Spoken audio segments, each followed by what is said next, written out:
میں عبد القادر ہوں اور اس کو تحریر کیا ہے ثروت نذیر نے۔ تم؟ زرین پاشا کو دیکھ کر دہشت سے چلائی۔ وہ سوچ بھی نہیں سکتی تھی کہ اس وقت وہ جس کا انتظار کر رہی ہے اس کے بجائے اس کے بیڈ روم کے دروازے پر کوئی اور دستک دے گا۔ کیوں؟ تمہیں خوشی نہیں ہوئی مجھے یہاں دیکھ کر؟ پاشا دلچسپی سے زرین کو دیکھتے ہوئے بولا۔ دروازے کے بیچ میں کھڑے دیو ہیکل پاشا کو دیکھ کر زرین اب اپنے حواس کو سمیٹنے میں کچھ کامیاب ہو چکی تھی۔ تمہارا کیا خیال ہے؟ تمہیں یہاں دیکھ کر مجھے خوشی ہونی چاہیے؟ ایسا مضحکہ خیز خیال تمہارے دماغ میں آیا کیسے؟ وہ تمسخر سے بولی۔ کم آن زرین، میں تمہارا ایکس ہسبینڈ ہی نہیں، تمہارا بچپن کا دوست بھی ہوں۔ کم از کم اس ناطے تو تمہیں مجھے خوش دلی سے ویلکم کرنا چاہیے۔ کالی پینٹ، کالی لیدر کی جیکٹ میں پاشا کسی کالی بلا کی طرح محسوس ہو رہا تھا۔ بچپن کا دوست مائی فٹ، میرا اب تم سے کوئی تعلق نہیں ہے، برائے مہربانی یہاں سے چلے جاؤ۔ میں اپنی پارٹی میں کوئی بدمزگی نہیں چاہتی۔ زرین اپنے قدموں کو مضبوطی سے جماتے ہوئے سختی سے بولی۔ او کم آن بیبی، ایسی بھی کیا ناراضی؟ ٹھیک ہے ہمارے درمیان کچھ مس انڈرسٹینڈنگز ہو گئی تھیں، مگر دیکھ لو میں سب کچھ بھول کر پھر سے تمہارے پاس چلا آیا ہوں۔ آج کا دن مجھے ہمیشہ یاد رہتا ہے، آخر ہم نے اپنی زندگی کے سنہری 4 سال اکٹھے گزارے ہیں۔ پاشا زرین کی جانب دیکھتے ہوئے لگاوٹ سے بولا۔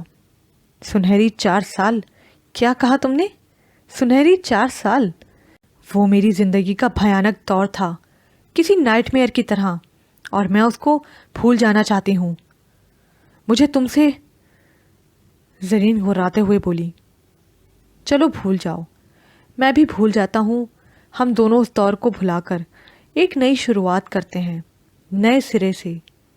پاشا زرین کے لہجے کی تلخی کی پرواہ کیے بغیر زرین کی جانب بڑھا۔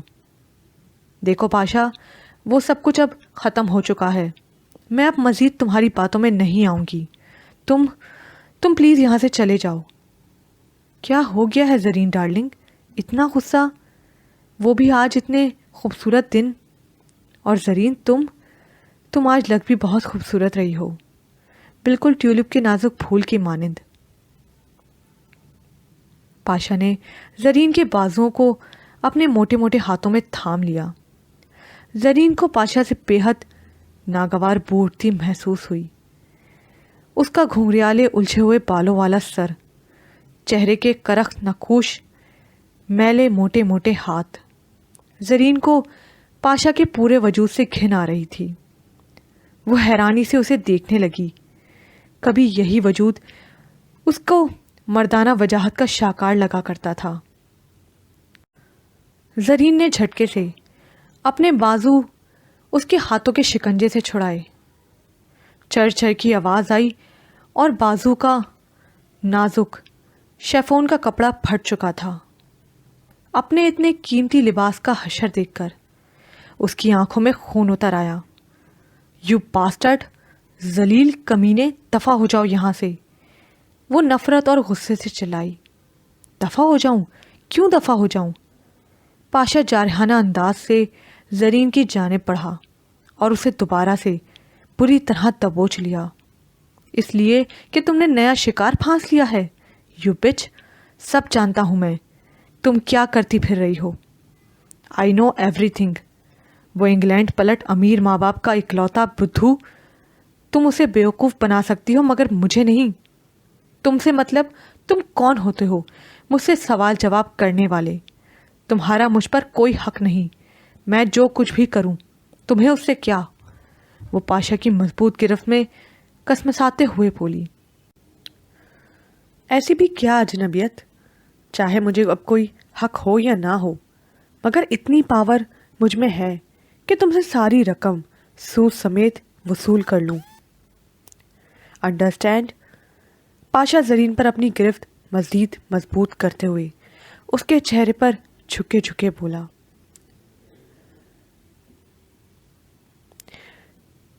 اس کا سن گلاخ چہرہ تعفن زدہ سانسیں زرین کے پورے وجود کو جوہر میں ڈبکیاں دے رہا تھا۔ واٹ ربش! کون سی رقم؟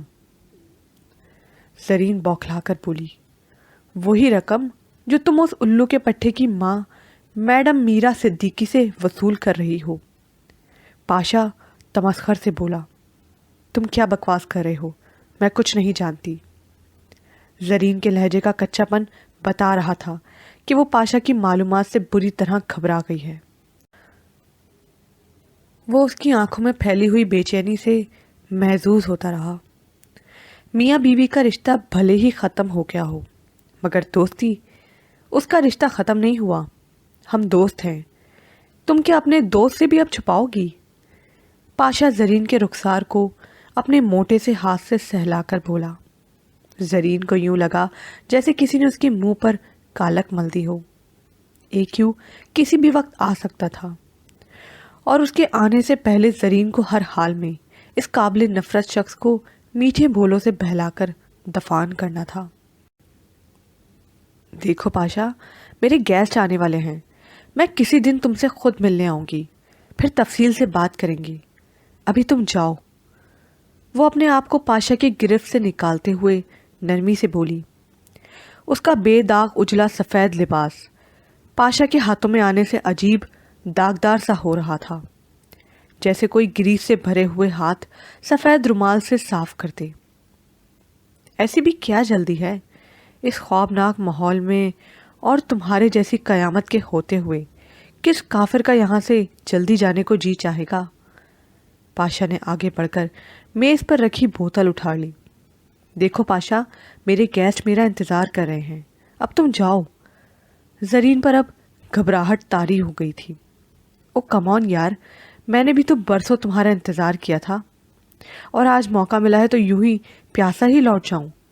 یہ کہہ کر پاشا نے زرین کو اپنی باہوں کی گرفت میں لے لیا۔ لیٹ می گو پاشا، لیٹ می گو۔ زرین بے چارگی سے سسکی۔ پاشا نے زرین کو دھکا دے کر بیڈ پر گرا دیا۔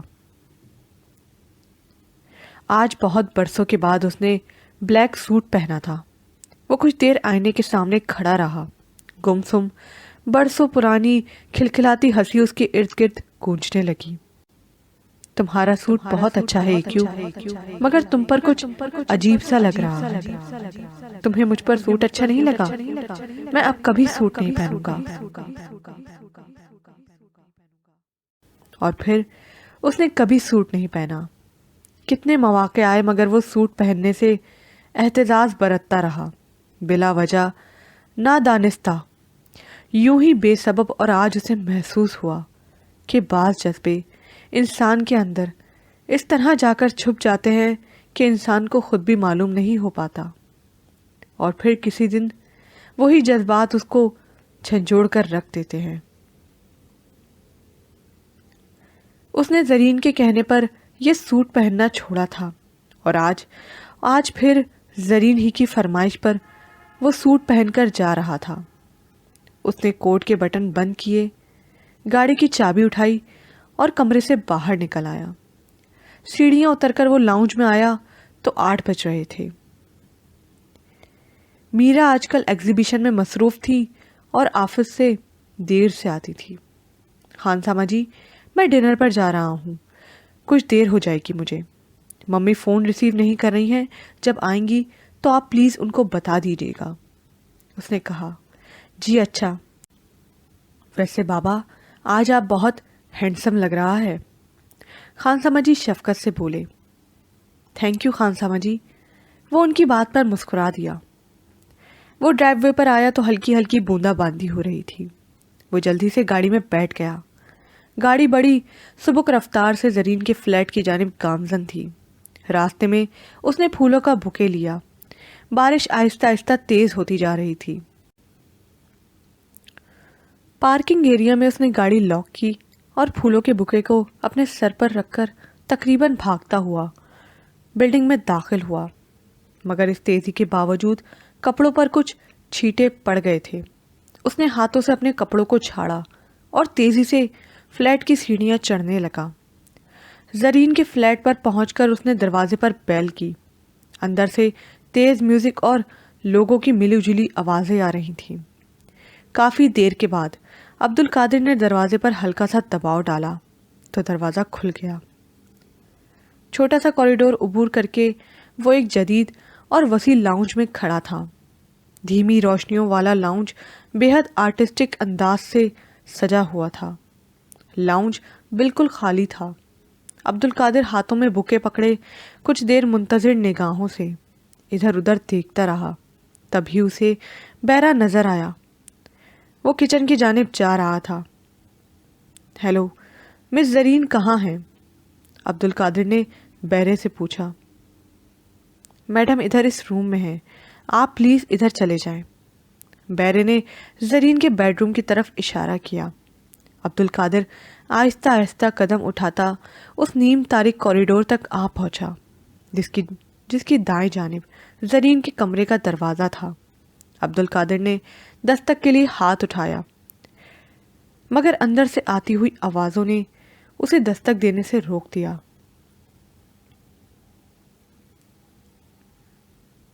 کسی نے زرین کے اوپر جھکے ہوئے پاشا کو ایک ہی جھٹکے سے پرے گرا دیا اور دوسرے لمحے ایک فولادی مکہ پاشا کی آنکھوں کے آگے اندھیرا لے آیا۔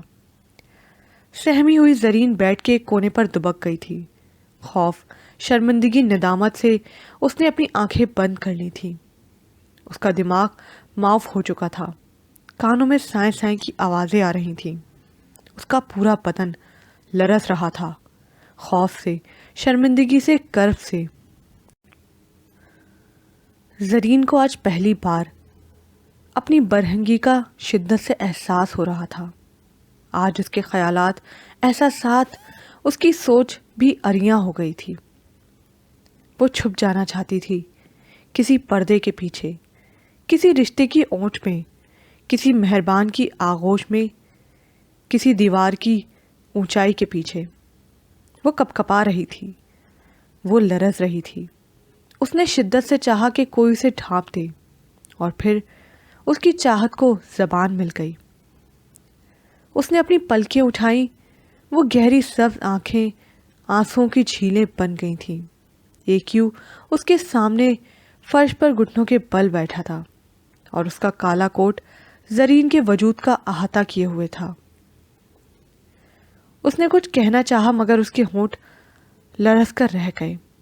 ایک یوں نے ہونٹوں پر انگلی رکھ کر اسے خاموش کر دیا۔ ڈرو مت، پاشا جا چکا ہے، اس نے بڑے ٹھہرے ہوئے لہجے میں کہا۔ میں وہ کچھ کہنا چاہتی ہوں۔ کوئی وضاحت، کوئی اعتراف، کوئی سچائی۔ کچھ مت کہو، اپنے آپ کو سنبھالو، تمہارے دوست آنے والے ہوں گے۔ اٹھو، شابش، بی اے بریو گرل۔ ایک یوں اٹھ کھڑا ہوا اور کمرے سے باہر جانے لگا تو اسے زرین کی آنسوؤں میں بھیگی ہوئی ندامت بھری آواز سنائی دی۔ وہ بلڈنگ سے باہر نکل آیا۔ باہر موسلا دھار بارش ہو رہی تھی، سردیوں کی یک ہوا اور بارش۔ وہ چپ چاپ بارش میں بھیگنے لگا۔ اس نے سر اٹھا کر برستے آسمان کی جانب دیکھا۔ اس کے چہرے پر موٹی موٹی بوندیں کنکروں کی مانند گر رہی تھیں۔ وہ بے حسی سے کھڑا رہا۔ آج اسے بڑے عرصے کے بعد نیل کی یاد آئی۔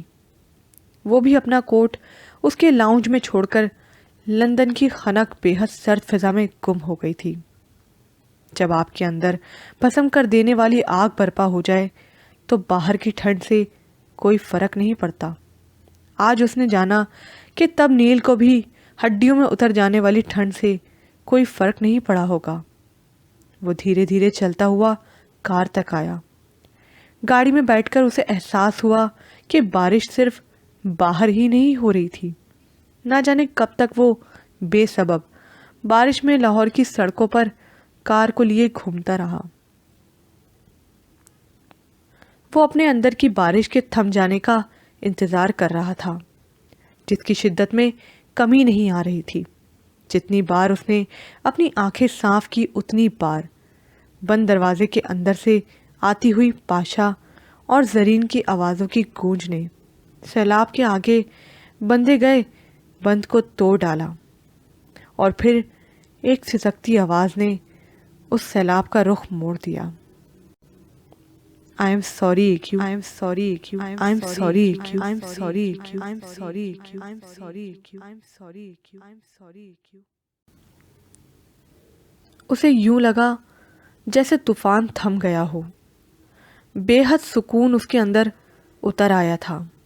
بہت توڑ پھوڑ ہوئی تھی اس کے وجود میں، مگر اب وہ آسودہ ہو چکا تھا، اس دریا کی مانند جو تباہی مچانے کے بعد پھر سے سکون سے بہنے لگے۔ وہ دھیرے دھیرے سیڑھیاں چڑھ کر اس کے کمرے تک آئی۔ اس کا وجود ندامت سے اس قدر بوجھل تھا کہ وہ اس کو اٹھائے اٹھائے بڑی مشکل سے اس بلندی تک آئی تھی۔ اس نے آج پینٹ شرٹ کے اوپر وہی کالی شال اوڑھ رکھی تھی، الجھے ہوئے بالوں کو کیچر سے سمیٹ رکھا تھا، میک اپ سے بے نیاز چہرہ جس پر دکھ اور ندامت کا گہرا غبار چھایا ہوا تھا۔ اس کے پورے وجود پر ایک تھکاوٹ سی طاری تھی۔ وہ وننگ پوائنٹ کے قریب ٹھوکر کھا کر منہ کے بل گر پڑی تھی۔ اس نے دائیں ہاتھ میں پکڑے AQ کے کوٹ پر نظر ڈالی، بلیک کوٹ جس سے بڑی دلفریب مہک آ رہی تھی۔ زرین نے بے اختیار کوٹ پہ اپنا منہ چھپا کر گہرا سانس لیا۔ ادھار لی ہوئی قیمتی چیز واپس لینے سے پہلے اچھی طرح اس سے استفادہ کرتے ہیں۔ نہ جانے کیوں اس کو واپس کرنے کے خیال سے زرین کی آنکھیں بھیگ گئیں۔ اس نے دروازے پر دباؤ ڈالا، دروازہ آسانی سے بنا آواز کیے کھل گیا۔ وہ خاموشی سے دروازے کے بیچ میں کھڑی رہی۔ AQ اپنے کمرے میں نماز پڑھ رہا تھا۔ کمرے کے سامنے والی کھڑکی سے سورج کی روشنی چھن چھن کر AQ کے اوپر پڑ رہی تھی۔ اس کا وجود ایک عجیب سی روشنی کے حالے میں تھا، جیسے کسی نور نے اس کو اپنی حفاظت کے حصار میں لے رکھا ہو۔ زرین بے خودی کے عالم میں مبہوت ہو کر اسے دیکھنے لگی، یک ٹک بنا پلک جھپکے۔ زرین کو اپنا وجود بے حد تاریکی میں اندھیرے میں ڈوبا ہوا محسوس ہوا۔ اس نے ایک حسرت بھری نگاہ کوٹ پر ڈالی اور پھر روشنی میں نہائے ہوئے AQ کو دیکھنے لگی۔ کیا میں اس قابل ہوں کہ اس روشنی کو اپنے وجود کی تاریکی میں گم کر سکوں؟ اس کے اندر سے سوال ابھرا۔ وہ واپس پلٹ گئی، کوٹ کو ہاتھ میں تھامے۔ وہ گاڑی میں بیٹھ گئی۔ وہ جان گئی تھی کہ اب اس کی AQ کی زندگی میں کوئی جگہ نہیں، اور نہ ہی اس کی یادوں میں، مگر اس بار وہ AQ کی ایک نشانی بطور یادگار اپنے ساتھ لے جا رہی تھی۔ اس نے بھیگی آنکھوں سے گود میں دھرے ہوئے کوٹ کی جانب دیکھا اور گاڑی AQ کے گھر سے دور ہونے لگی۔ میرا لاؤنج کے صوفے پر بیٹھی آفس کے کاغذات چیک کر رہی تھیں۔ انہوں نے نظریں اٹھائیں تو عبدالقادر آہستہ آہستہ سیڑھیاں اترتا دکھائی دیا۔ رات کے اس پہر میں بے حد خاموشی اور سناٹا تھا، اور یہی خاموشی اور سناٹا انہیں عبدالقادر کے وجود میں بھی محسوس ہوا۔ وہ چپ چاپ عبدالقادر کو دیکھنے لگیں۔ وہ خاموشی سے میرا کے قریب صوفے پر آ کر بیٹھ گیا۔ لاؤنج میں کلاک کے ٹک ٹک اور ان دونوں کی سانس کی آواز کے علاوہ کوئی آواز نہیں تھی۔ یخ بستہ رات کے اس پہر میں عبدالقادر نے پینٹ اور ٹی شرٹ پہن رکھی تھی۔ میرا استفہامیہ انداز سے عبدالقادر کی جانب دیکھنے لگی، مگر وہ چپ چاپ سر جھکائے بیٹھا رہا۔ Are you okay honey? کیا بات ہے؟ انہوں نے محبت سے پوچھا اور ہاتھ میں پکڑے ہوئے کاغذات کو میز پر رکھ دیا۔ آئی ایم اوکے، وہ دھیرے سے بولا اور خاموش ہو گیا۔ میرا کو اس کی خاموشی سے الجھن ہونے لگی۔ وہ جب سے انگلینڈ سے آیا تھا اتنا خاموش اور اتنا سنجیدہ کبھی نہیں ہوا تھا۔ آپ نے سویٹر نہیں پہنا، اتنی ٹھنڈ ہے، وہ اس کی جانب دیکھ کر فکر مندی سے بولی۔ وہ کچھ دیر خاموش رہا۔ بس یوں ہی ممی، مجھے ٹھنڈ نہیں لگ رہی تھی۔ وہ آہستگی سے بولا، کیا بات ہے میری جان، آپ اتنے چپ، اتنے ڈپریس؟ انہوں نے گھبرا کر اپنا ہاتھ عبد القادر کے ماتھے پر رکھا۔ اس کا ماتھا بے حد گرم تھا۔ مائی گاڈ، آپ کو تو ٹیمپریچر ہے، وہ پریشان ہو کر بولی۔ یو نیڈ اے ڈاکٹر، وہ صوفے سے اٹھتے ہوئے بولی۔ میں نے میڈیسنس لی ہیں، آپ پریشان نہ ہوں۔ اس نے میرا کے ہاتھ تھام لیے اور ان کو اٹھنے سے روک دیا۔ وہ چپ چاپ عبد القادر کے پاس بیٹھ گئی۔ دونوں کے درمیان پھر سے خاموشی حائل تھی اور میرا کو اس خاموشی سے الجھن کے ساتھ ساتھ اب کچھ خوف بھی آنے لگا تھا۔ عبد القادر کی ذات سے وابستہ سرد مہری اور اجنبیت کو وہ بھلا چکی تھی، جس کا تجربہ ہمیشہ انہوں نے انگلینڈ میں کیا تھا۔ وہ اب تمام خرابیوں کے باوجود عبد القادر کی محبت، اپنائیت اور اس کے احترام کی عادی ہوتی جا رہی تھی۔ عبد القادر کچھ دیر خاموشی سے میرا کے ہاتھوں کو تھامے بیٹھا رہا اور پھر دھیرے سے ان کی گود میں سر رکھ کر صوفے پر لیٹ گیا۔ انہوں نے سکون کا سانس لیا اور محبت سے مسکرا دی۔ انہوں نے ہولے ہولے عبد القادر کے سلکی بالوں کو سہلانا شروع کیا۔ انہیں آج پھر وہی معصوم عبد القادر لگا جس کو بچپن میں وہ گود میں لیتی تھی تو پھر بے اختیار دیکھتی ہی چلی جاتی تھی۔ یہاں پر یہ پارٹ اختتام کو پہنچا۔ مزید پارٹ سننے کے لیے اردو ناول زبر پرائڈ کو لائک کیجیے، سبسکرائب کیجیے، شیئر کیجیے، کمنٹ کرنا مت بھولیے گا۔